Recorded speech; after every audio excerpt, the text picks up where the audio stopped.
Broadcasting from IWC Self-Sync headquarters, this is IWC Self-Sync Live. Good evening and welcome to our first broadcast of 2016. I'm your host Chuck, and Dave is back there in the control room making this broadcast happen as usual. We're excited to start the year with a fantastic show for you, but first let me read our typical disclaimer. So, the purpose of IWC Self-Synchronization is to share unclassified information, enhance our collective situational awareness, and facilitate the development of a common Navy information warfare community culture. The IWC Self-Sync team is comprised of volunteers from all corners of the IDC, to include active duty and reserve, officer enlisted, and civilians, all working anonymously on your behalf. Of course, if we had lawyers or a JAG, they'd probably tell us to read some sort of disclaimer about the sponsorship of this broadcast. So just to be clear, IWC Self-Sync is an independent group, not officially sponsored by the Department of Defense, the U.S. Navy, or the information warfare community. And to be honest, that independence makes us that much more effective. So again, to be clear, the information and opinions presented here tonight in this forum by the IWC Self-Sync team and their guests should not be construed as official in any way. All right, so on to the show. It's my distinct honor to introduce Rear Admiral Gallaudet, a 1989 graduate of the U.S. Naval Academy. He holds a PhD in Oceanography from Scripps Institute and has served in multiple capacities, both afloat and ashore. He currently serves as Commander, Navy Meteorology and Oceanography Command, and is also dual-headed as the oceanographer and the navigator of the Navy. Welcome to the program, Admiral.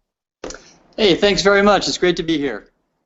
Sir, if you could start with giving us a current pulse of the Metoc community. I'm glad to do it. You know, I've been making the rounds here. I'm in San Diego today, and I've been in Norfolk recently, and actually all around the world visiting my subordinate units.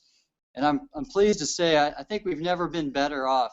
We, in terms of our health, our capability, and the recognition by the fleet of what we do and how we can enable them to fight and win and war at sea. I visited with Admiral Tyson today, and it was on the heels of a CNO visit to my command at Stennis Space Center in Mississippi, where he saw the great work of my mine warfare forces and also the Naval Oceanographic Office. And the CNO said, you know, we really need to be doing more of what you're doing. Why don't you? I want to see you expand what you're doing in mine warfare. Admiral Davidson, Fleet Forces Command, and Admiral Swift, Pac Fleet, both sort of chimed in on that and said, Roger, we're going to get Tim's folks who work with NECC out on an LCS during RIMPAC to demonstrate their awesome mine warfare capability. That's just one example of the many great strides forward we're making in helping the fleet become more capable against all of the increasing capabilities of our adversaries. Oh, that's fantastic, sir. And that was one of my follow-on questions, was to talk a little bit more about that visit to Sinmach and Stennis by the CNO. Anything else to add about his visit or any feedback he provided? Well, it was a great visit. You know, it's interesting. I'm proof sometimes it's better to be lucky than good, because it turns out the CNO, Richardson and I studied the same thing in our graduate school, and we had many of the same advisors and colleagues. So we struck it off right out the bat. He did, you know, acoustic signal processing with autonomous underwater vehicles, much like I had, and so he was just really thrilled with all that we were doing with unmanned systems operated by the Naval Oceanographic Office and our teams for mine warfare, naval special warfare, who also are doing some of that work. And I got to see some of those folks today, and it was good to see them in action. So CNO really liked what we did. He also was really keen on the fact that we're really good at prediction. Our weather prediction capabilities have just advanced the last few decades. Now we can predict out to a week. When I first joined the Navy, you know, to a skill level that I probably couldn't do just out to a day. And so that's a great capability. It really matters in Westpac, where a super typhoon is indeed the greatest anti-access threat, despite what you hear about PRC anti-ship cruise missiles. And so staying safe and routing away from typhoons at the right time is a really important thing, and the CNO appreciated that. Oh, that's fantastic to think about that too. I never looked at it that way. How, you know, when it comes to all domain access, how weather could could really play a role in understanding the weather, so you know where to operate is really critical. I think also, just members of the formerly IDC and now IWC are all pretty excited about the CNO's focus on our community, and especially him calling us out in his recent design, and the importance he sees in information warfare. Exactly. We are all the IWC leadership. We are pumped up because when he rolled out this design at the last Navy Flag Officer and SES Symposium, he was serious about the role he wanted us to take a much more active role, and he fully, to all the flags in the Navy, endorsed that we are a war-fighting community.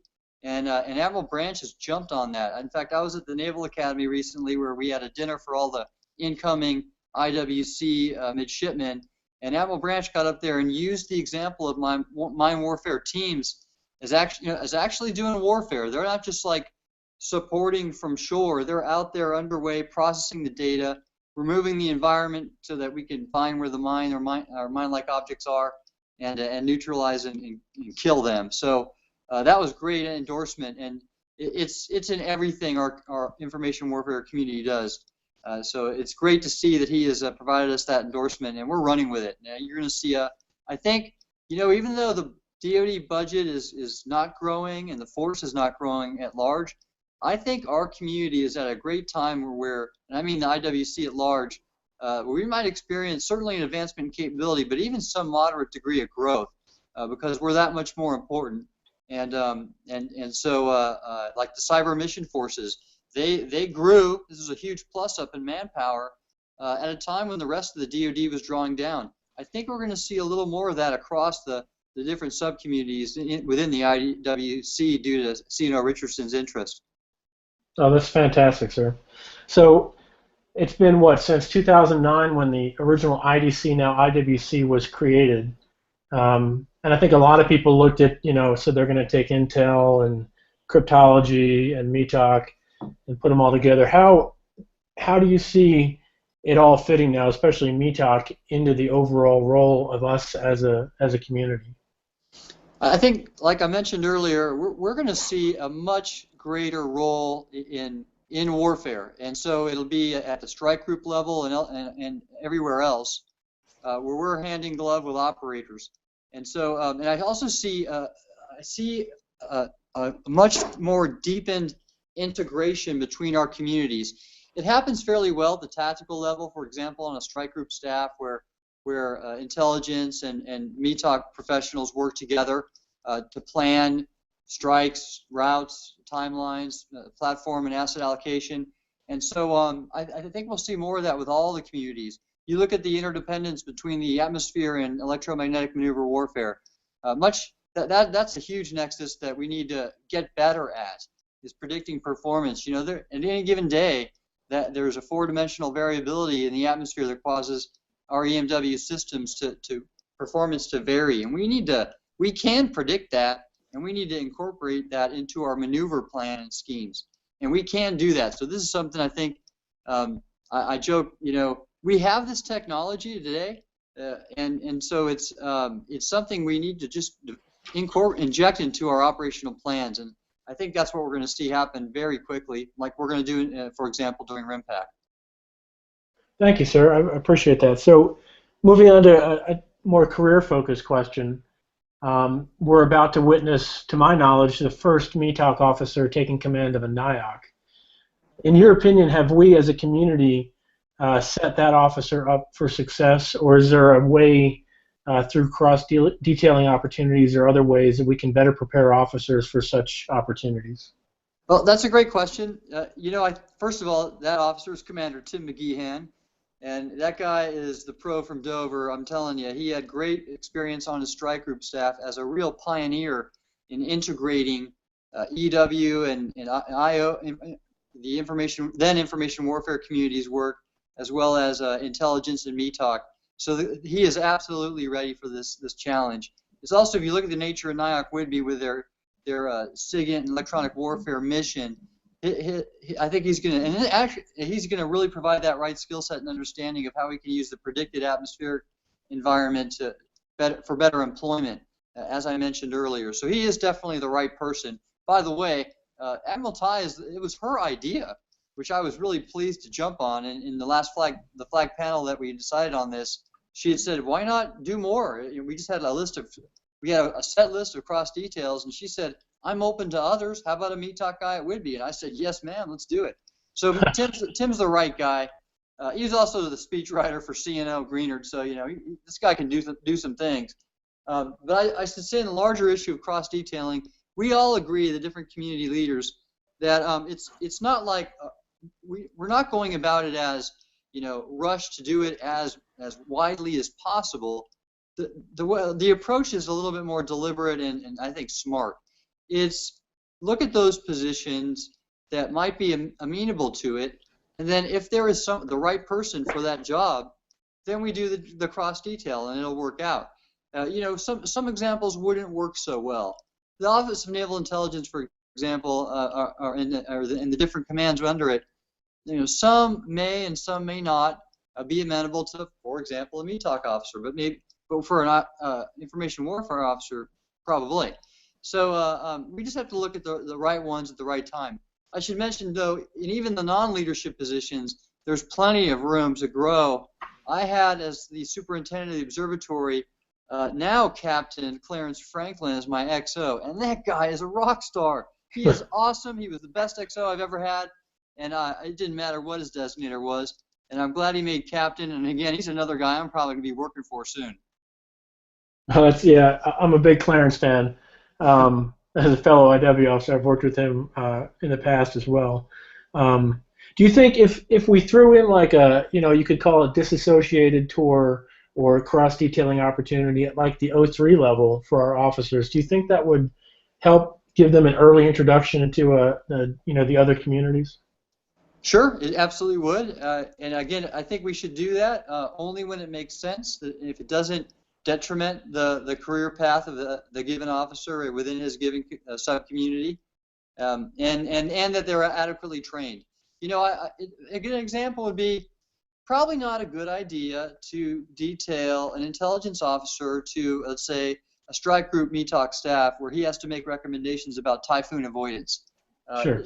And in fact, not only do I say that, but Admiral Harris has said that. He said blatantly, our Joint Typhoon Warning Center, which does great things predicting tropical cyclones in the Pacific, he said, I don't want another community forecasting where these tropical storms are going. It's just too important, and it affects, these sortie decisions that we make cost dozens of millions of dollars in fuel and operational costs. So, those are just, there's times where it makes sense, and there's times where it might not. We just have to be deliberate about it. So, sir, when we before we came on the broadcast, we had a short discussion about the reserves, and in an effort to learn from Metoc for the other tribes in the IWC, how does Metoc leverage its Navy Reserve element? We are a huge proponent of the reserves. I am personally. My dad was a reserve intelligence officer, and I'm very proud of his service. Not only because of the fact that every year he got to do his active duty training in Hawaii, so it made out for an awesome family vacation. But no, we do. Our reserve community has just done great things to augment our active force where we really need it. We currently have a shortfall in the forecasters. That's the NEC 7412 rating, and our reserves have just done great things picking that up. They filled a number of IAs. I believe we have 9, I think, ongoing right now that our reserves are supporting. And then, I worked with Admiral McDonnell.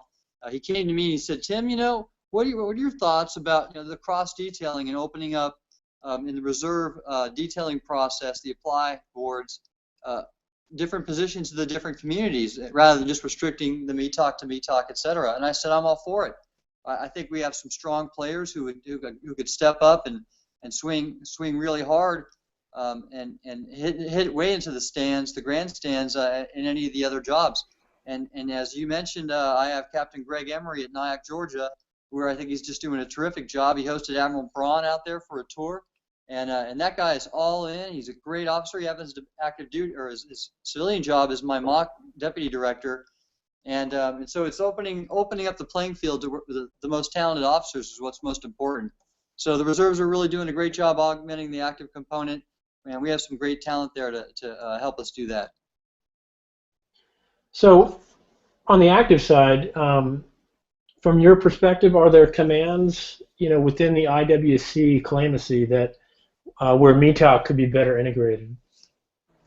I think there are. An example would be the Office of Naval Intelligence. They have they we the Metoc community, for example, already has a group that assists them with their collection planning. Weather does affect some of their collection, and we have a lot of skills that we could bring to bear in their undersea analysis group, and so we haven't fully flexed there. And I'm looking to grow. As I mentioned, I really want to increase the integration of my community within the rest of the IWC and the IC, and so that's one such example. Another example would be I have real needs for information professionals in every one of my commands. I mean, we're all of us are about information and moving data over networks. So having those folks to help us manage our networks and keep them secure are absolutely important. And I have Captain Russ Smith, an intelligence officer at our Fleet Numerical Meteorology and Oceanography Center in Monterey, California, and that's a command that provides all my TSSCI METOC support to the IC, and they use it, and they want to use more of it. And so I've asked him to lead all of my information warfare integration, and he's getting underway on that. So those are just a couple examples where I think we could use more, and I also would like to provide my own support to other commands. I have a couple of people doing some really interesting undersea work with DIA, where our cross-detailed Captain Robert Witzleb is the CEO now of the Navy element. So a lot of great examples out there, and we're going to see more and more of that in the future. So for the audience, we've got about 30 people out there listening live, and if you have questions, please post them into the chat room there, and we'll get them addressed. I've got about 3 more for the Admiral, and then we'll open the floor. So, sir, looking back at your career, what has been your favorite tour and why? Well, that's a tough one to answer because I have loved every job, and I'll start out with my favorite job is the job I have now. No kidding. And when I was younger, I wasn't sure I wanted to do what admirals do. I look at them and I thought it looked pretty high pressure. But you find the Navy prepares you for each step. So I feel very prepared for this step, but I never thought I would enjoy it as much as I do now.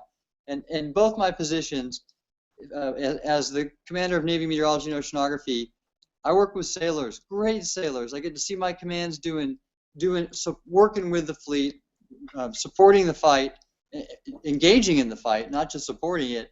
With Naval Special Warfare, as I visited them today, mine warfare, ASW, strike warfare on the carriers and ESGs. It's just great. Every time I meet with our sailors, I'm just energized. They're doing such fantastic work. Then I get to go and meet with operators like Admiral Tyson today, or Admiral Davidson, my boss, and I get to report on the awesome things my troops are doing, and that's just a great feeling. And then when I work up in the Navy staff there, that's a great job too, because now I'm representing our community at that Echelon level for the CNO, and I find that all the flag leadership in every warfare area, we're all on the same team, and we all kind of have the same responsibilities. So there's a lot of great respect, and there's a ton of fantastic teamwork. So I mean, my favorite job is the one I have now, and I hope everybody listening and everybody who is listening, who they talk to, lets them know that they should aspire to these positions of leadership. They're wonderful opportunities to serve. However, I will say I've had some other pretty fun jobs. I loved working with Naval Special Warfare. I really liked working on the carrier, where I was an OD and got to drive that national asset, which was just a ton of fun. I love my first tour on the Oceanographic unit doing hydrographic surveys, and we still have those ships today. So all in all, it's been great, but I'm really enjoying the current position. I think maybe you mean to say your current 3 jobs. Actually, or is it 4? I lost track. There's actually 9 of them. It's crazy. I won't recite them all. It's Oceanographer, Navigator of the Navy, and then the Commander of Navy METOC Forces, as well as Hydrographer of the Navy, and I'll stop there. All right, sir. So So this is a good segue for this next question, and I don't know if you remember or not.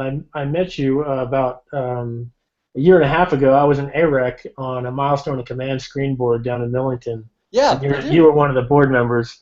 And of course, right around lunchtime, uh, everybody else was working, and you always disappeared for a little while. So um, it's no secret that fitness is very important to you. And I think when you watch someone like you, who has so much to do, so many different jobs, still make fitness a part of your life, uh, it's inspiring to us. So what pointers do you have for us, or what can you tell us about fitness, why it's important to you, and how you make sure it's an integral part of your day?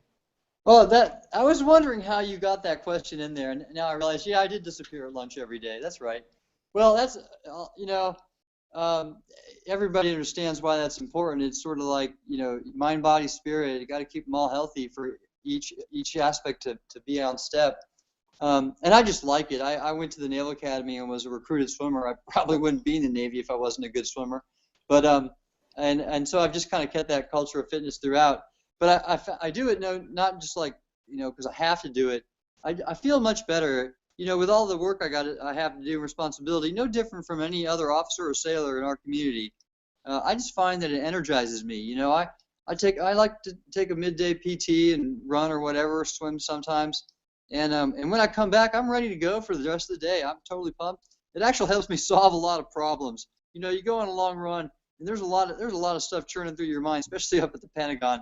And I find that I kind of can work a lot out there during and think a bit while I also kind of take care of my body. So pointers on that. It is hard. It is definitely a hard balance to strike. But if you make it important to you, you'll do it. It's kind of like I treat it like oxygen. You got to have it. You got to do it to stay alive. So, and it's funny how if you've ever been underwater as a swimmer, we do these breath holding drills, which I despise. But oxygen gets really important to you really fast as it's taken away from you, and same treat fitness like that, and you'll find ways to do it. I for example, my travel schedule is kind of crazy, but ever since I've been probably a commander, I've made a point to bring a gym bag, and I was always ready to eat PT at layovers, or if I ever got stuck, I'd be ready to have a run or something in wherever I was at. And there's ways to make that work. USOs sometimes have showers, and sometimes even the USOs will give you keys to the airport hotels, and they'll let you use their fitness center. So you can find that in Chicago, for example. So you just got to make it work and fit it in. And nowadays, the Navy embraces that. So there's not as much cultural resistance, and there are programs out there, and there are great facilities. So it's just making it a priority personally, and your command and chain of commands will always support it. And you'll find you'll be a much better officer and person if you do it. Yeah, it's definitely inspiring.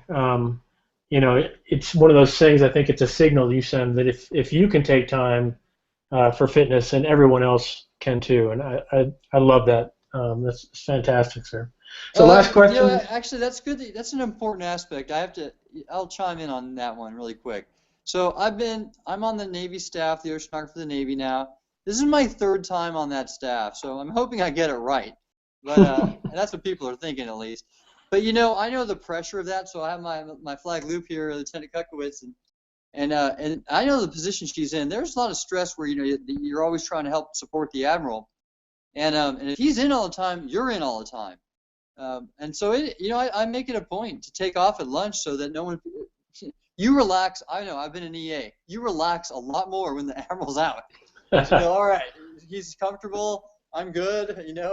And so there is a little bit of signaling there that I can chain myself at the desk, but then everybody else wants to do the same, and that's no good. It's not Right. necessary. So last question before we open it up to the floor. What advice do you have for the newest Metoc officers and AGs coming into the community right now? Yeah, I have a couple things, not many. I would first off, and this is really, I say this with real sincerity and based on experience. When I was a young officer, and I'm a midshipman as well, I was very ambitious. I wanted to get my advanced degrees. I wanted to get my quals.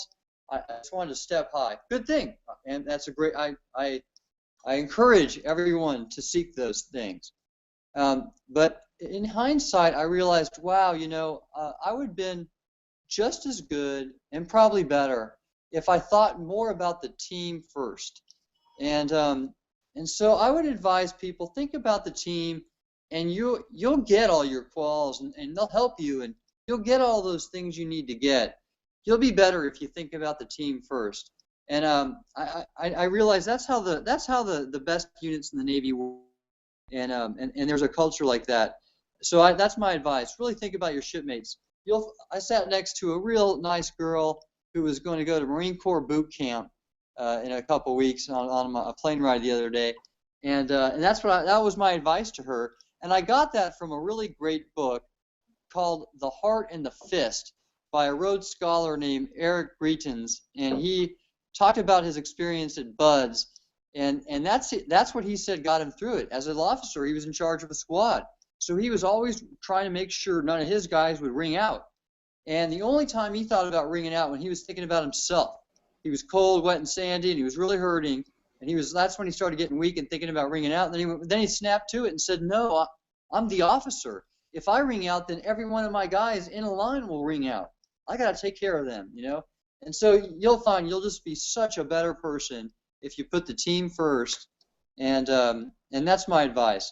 I wouldn't say I was super selfish and made big mistakes, but I just think I remember that focus, and I actually feel a bit bad about that, and so I kind of work now to pay that forward. The other thing I encourage is professional development, and by that I mean we need to be smart for a living. That's what we're information warfare. So you cannot read enough in our job, learning about things, reading current literature, staying current on the latest technology and ways of thinking. So I encourage everybody to read much and then talk about what they read within their commands and to grow from it. And the last thing is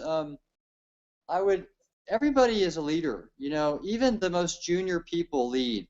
In fact, golly, I'm reading Jim Stavridis' book, Admiral Stavridis, called The Accidental Admiral. Really good book. And he has this passage in it which makes me cry. And he said, I was visiting Walter Reed, and I was there to basically pump up the morale of all these injured warriors. And he came across an EOD technician who had just 6 weeks before lost all 4 limbs trying to defuse an IED in Afghanistan. So think about that guy's life right now. He had already was starting to walk on with prosthetics, and when Admiral Stavridis met with him, again thinking he was there to improve this guy's morale, Admiral he was really upbeat. He was he had plans for the future, to get a degree, to study, to learn how to walk again, and Admiral Stavridis was really impressed. And then he started asking Admiral Stavridis about himself. What do you do, sir? What's your job? And he was UCOM and SAC-UR, and he had to travel all around and been in Afghanistan like 10 times. So he shared a little bit with this sailor, this quad amputee sailor. He's a sailor, not a soldier. And the sailor replied, "Wow, Admiral, that sounds incredible. That's all that travel sounds exhausting and probably dangerous too." So think about this. Think about this guy who had been defusing bombs in Afghanistan, putting his heart out to the Admiral, respecting him for his risks, when this guy paid the ultimate sacrifice. And my point is, and the Admiral said this. He said, at that point, it was this sailor who was leading me and showing me, the quality and type of character to demonstrate and in command. And I was like, that's the money. That's so true. And I see young sailors, giving me lessons in leadership by their character and strength all the time. So know that you can be an E1 and you still have the chance to lead at O10. That's fantastic, right? I appreciate that. I think the audience appreciates that. So let's go on to some questions from the group then. The first one is about a recent SecNav visit. Did you recently host SecNav? Sure did. And the question is, what did SecNav Mavis like best about his recent visit? Wow, he liked everything. He's a really warm and genuine person. I think what he really was intrigued most with, well, of course, he liked to talk to sailors the most, and he did. Here's the kind of guy he is. After his all hands call, he took time. This is like almost 1800, and he said, "Okay, anybody in the audience who wants to pose with me for a picture, come down, and I'll do it, and I'll take as long as it takes." And he went to, like, I think the Stennis, and what was scheduled for 30 minutes took 3 hours because all the sailors went up to take pictures with him. So Wow. that's quite gracious. I think what he enjoyed the most was our unmanned systems experience. We had the actual UUVs on deck in a static display, and we had sailors talk to him about what they did and where they'd been, and he was pretty energized about that. But all in all, he had great respect for us, and of course we're located in Mississippi, his home state, so he was glad to come back and see what people in his own backyard were doing. Oh, fantastic. So next question. The Metoc community seems very heavily focused on folks with PhDs and advanced scientific degrees on the officer side. How are these leveraged in a practical sense throughout the community? That is a good question. And since I have 2 of those degrees, maybe I can say a thing or two about that. So actually, I have used my PhD work in every job. It just depends on it was just changed. It differed depending on how I used it. One of the greatest skills you learn in certainly an advanced degree like this is you learn how to take real complicated information and discern a pattern or a story or a thread in it, much like our intelligence community does. And so I learned that skill and sort of taking all the complicated science and teasing out what matters and what's important and what's the story behind it. And then secondly, how to deliver that information, in a way that's understandable, and so whether it be in a dissertation, a defense, or in a presentation. So I made many presentations doing my degree, and they started out pretty rough because I want to sort of recite equations, and that's not what you need to do. You want to tell the story about what's important here. And so that was one. There's some of the real technical science I've used at the Naval Oceanographic Office for acoustic signal processing and leading their support to ASW. In naval special warfare, I used a lot of my work with unmanned systems, advancing their use of UAVs like the Scan Eagle UAVs and their various UUVs.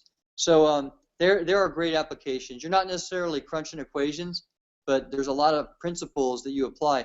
Also, there are networks that you develop when you get a degree of scientists and experts that are very important to maintain, certainly as at the leadership levels of 05 and above. I've tapped into my network repeatedly to help the Navy in hard problems, and they've come out great.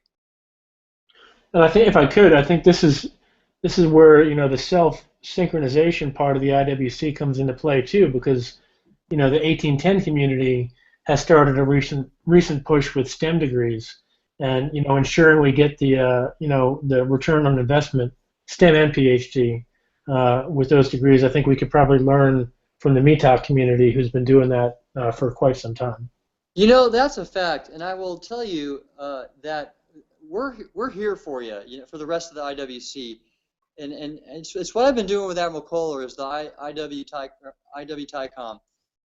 I'd been in TICOM and SINMOC for a while, and our command, and when he had to take the charge, I said, "Sir, I'm here for you. I've been at TICOM. I know how to do it.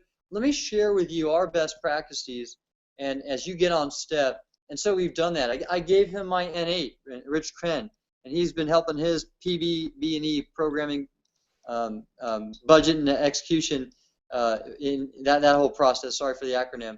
And so that's just one example. Our financial management shop was very good. We cut them in half and gave them all to I4, and they've been doing fantastic work. So I like, for advanced degree integration into career paths, we want to help the rest of the IWC get it right and show the advantage of it. And so it's a challenge. I am one of those stories of almost missing it. If I hadn't gone right to sea afterwards and I had to take an extra year to get my PhD, I barely made it, promoting to 05.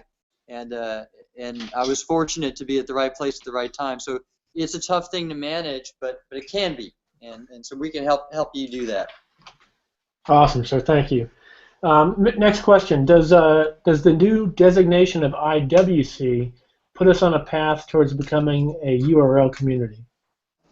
You know, I can't answer that right now. Those decisions are above my pay grade. However, it doesn't really matter if we're URL or RL, right? What matters is what we do and how the fleet understands what we do and integrates it into what we do as a Navy. And so I think that's the most important thing. There's some interesting signs ahead that I think are taking us down the path of being viewed as a warfare area. For example, you know, we all the flag leadership has a staff flag designation, blue star on white background, and the CNOs agreed to change that to a URL type of, rather than a staff, an actual line flag that we will have. So that's going to change fairly soon, and that's a good signal. And the CNO said it verbally. He said, information is warfare. I want to informationalize warfare. We're doing it. So we're down that road. Whether we get, you know, a URL or RL, we'll see what happens. I think that's sort of ancillary. It's what we do and the impact we make that's most important. You know, sometimes I think we're asking the wrong question. I think it's more of do we even need a delineation between URL and RL anymore? We should probably just all be line officers, but that's just my opinion. I absolutely agree. I think you're right. I think we're on that path, but we'll let the bureaucracy work that out after we already solve the warfighting problem. All right, sir. So next question, and I'm not familiar with this, but the question is, what are your thoughts on the newly approved definition of the information warfare community? I think it's a good one. Admiral Poehler and I got to contribute to it, and he's been working it, and I think it's great. It recognizes the three important pillars and the importance of the information environment. So it works. I think it works. It's something we can operate from. I haven't seen it, but we need to get a hold of it and put it out on IWC self-sync. Yeah, you do. It's out there. We'll share that with you. All right, sir. Next question. Does the integration you foresee include a vision of identifying billets within commands of the 4 subcommunities which inherently provide integration, rather than one of cross-detailing? Yeah, that's something we're still working on. A while ago, I asked. It kind of fell. It sort of died on the vine. I have to reinvigorate it. But I asked the staff to do exactly that. Identify, and I've done that in my community. I have identified what other IWC designators we need within naval oceanography. So I have such a list. What I'm trying to do is get the rest of the communities to develop lists of their own and seeing where we can make those billet swaps. It's easy for me because I'm the smallest community. Everybody else it's a bigger job for them. So I'm being respectful of that. And once we really can get that all worked out, we're going to do that. And I think we're going to go down that path at some point. You know, I'm currently stationed at Navy Information Operations Command, but I would love to see us become Navy Information Warfare Commands and be better integrated when it comes to, you know, all the communities coming together. At my command, no doubt we could use a Metoc officer and some IPs and some intel. So I think there's definitely room for growth and development and change when it comes to the IWC and where we're going to be in the future. Sure. Yeah, I think we'll see it mature over time where it makes sense. So next question. Are there opportunities for other community members to get portions of your training that may pertain specifically to their community? I think in the this new basic course will provide opportunities for that. That's what I can think initially. What I also hope is that at the Naval Postgraduate School, it's a discussion I haven't had yet with the president and the various curriculum chairs, but if there's any opportunity for that kind of cross study, or if you will, where, you know, people in the Met and Ocean curricula can go and take some related cyber courses. Let me share with you an example. And I'm going to try to do this at an unclassified level. But let's see here. So right now we're Pearl Harbor. Okay, Pearl Harbor. Part of the reason the Japanese were not detected, it's well known, the weather in the Northern Pacific was horrible, and so none of they were flying, they were driving, steaming under cover of weather, and there are many anecdotes even today in the fight against Daesh in Iraq that of using the weather as cover, and so. That's an information that's a cross-disciplinary thing. You need to know the weather, but the whole information operations aspect of it is something that needs to be planned for and integrated too into operations. So maybe it would behoove us to to have information warfare professionals learn a little bit about weather, and vice versa, having myself learn more about information warfare. That would have paid off. I was closely linked with the SIGINTers at Naval Special Warfare, didn't know anything about it and had to do OJT. If I had a little bit more training, I might have been more effective. Good to know, sir. And yeah, honestly, I think you guys have your own leadership or what. I'm going to mess this up now. I learned about it in the IDC mid-career course.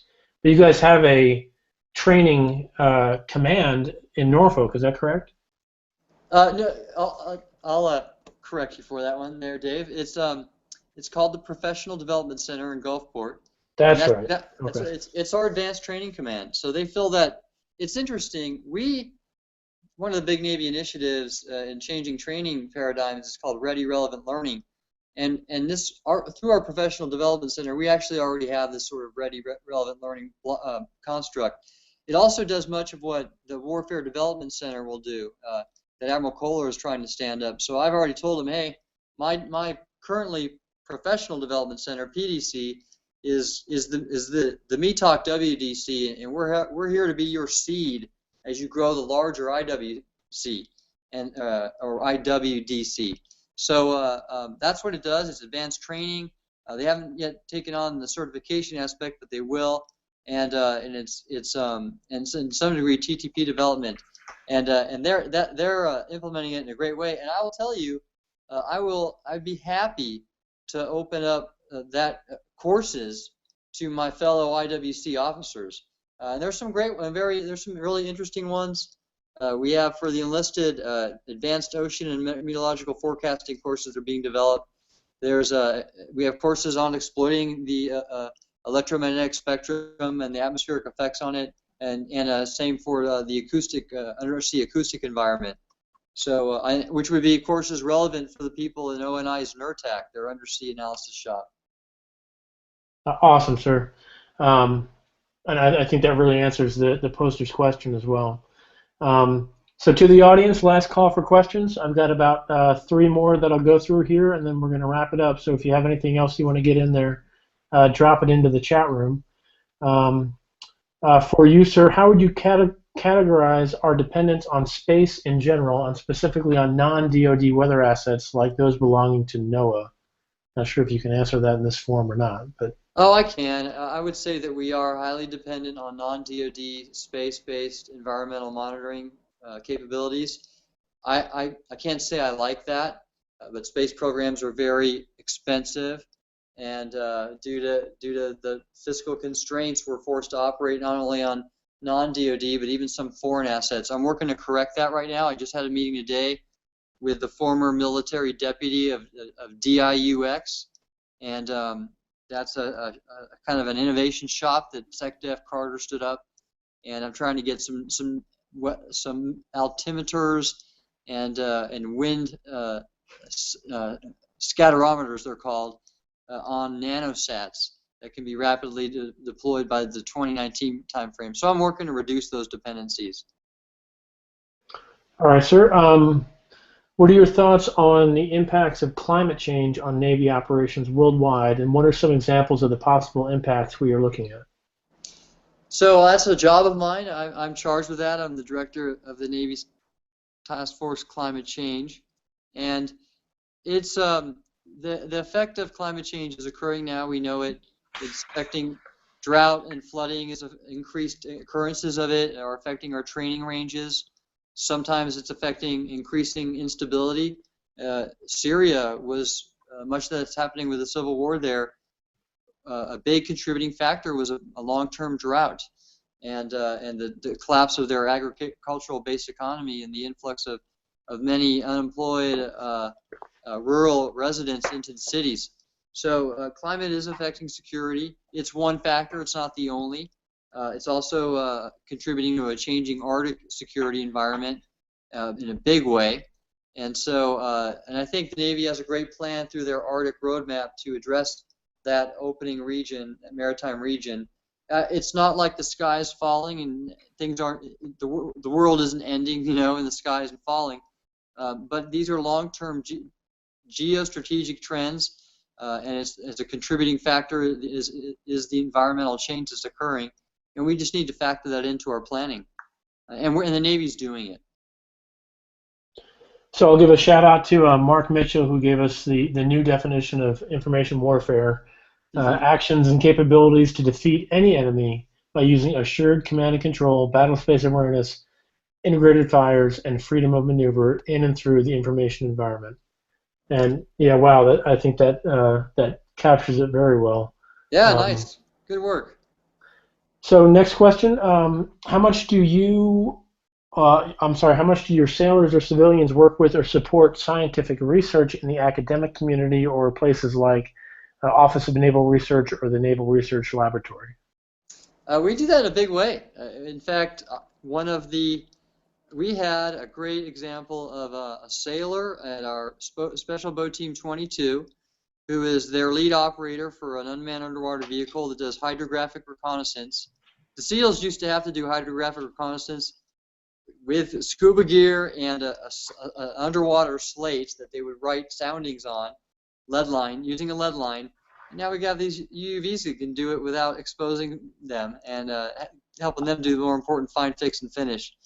So our RAG-1 who was there was with an NRL scientist who he's been working with to develop the advanced algorithms to process that hydrographic data and do other interesting things with it that I can tell you later in another classification setting. All right, sir. Last question, and then I'll turn the floor over to you for final comments. Can you talk a little bit about Navy civilian support within the Metoc community in general? Sure can. We would never be able to do anything we do without our civilian teammates. I really like C&O Richardson's line of operation, his campaign design about strengthening the Navy team, where he specifically calls out that we are sailors, a sailor, civilian, and family team. And what a great recognition of the true total force.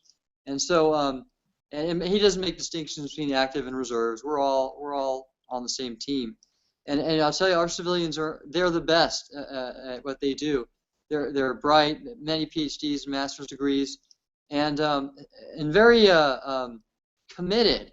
We have, now get this, so our sailors, our civilians at the Naval Oceanographic Office go to sea on our oceanographic survey ships, doing great work and highly valued by combatant commanders.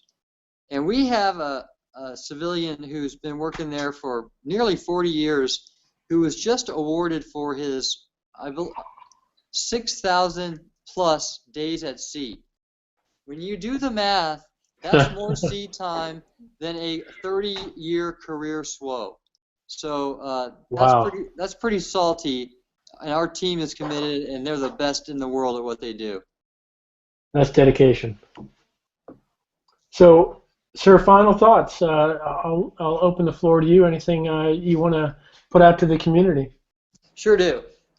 Our information warfare community, and Naval Oceanography specifically, could not be in a better position right now.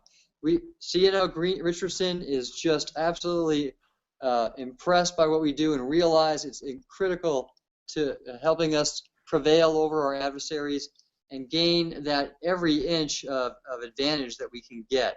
And in fact, he says that. He says he changed the name from dominance because he said we're not dominating a thing. Our adversaries, they're on track to outpace us. So we need to have urgency here. And so that's why he changed the name. We're a warfare area.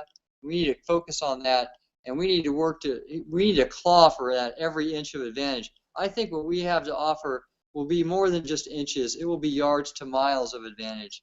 And for my community specifically, we've been cut over the years in terms of our manpower and our budget, number of ships. I used to have 14 ships. I only have 5 now. And I am just now turning the corner on real growth. In an environment where growth's not popular, at least the people in the Pentagon and the people who do the budget. But I'm seeing growth in our mine warfare area. Special Warfare Group 3 is growing. They want to have 9 more AGs, for example. For the Submarine Community Development Squadron 5 is asking for more AGs to process and operate their unmanned underwater vehicles. And I'm growing a civilian team of over 50 more people at the Naval Oceanographic Office with a budget issue I submitted to General Clapper, actually, to increase some of our underwater activities. So it's a great time. I've never been more excited for naval oceanography and information warfare in general, because I think it's a time where we are really going to prove what we can do and make a big difference in the fights ahead of us. Sir, I want to thank you so much for making time in your very busy schedule to join us for the show. It's been fantastic. I've truly enjoyed doing it. To the audience, we are about out of time. This live event will be archived for future access and review on our YouTube channel. Thanks again to all those who participated in today's event. If there are topics you would like addressed or key leaders you would like us to engage with in the future, please give us your feedback on the Facebook page, and we'll do our best. Be sure to visit iwselfsync.org for more information on what we do and access and links to all of our current resources. And from all of us making time as part of the IW Self Sync team, good night.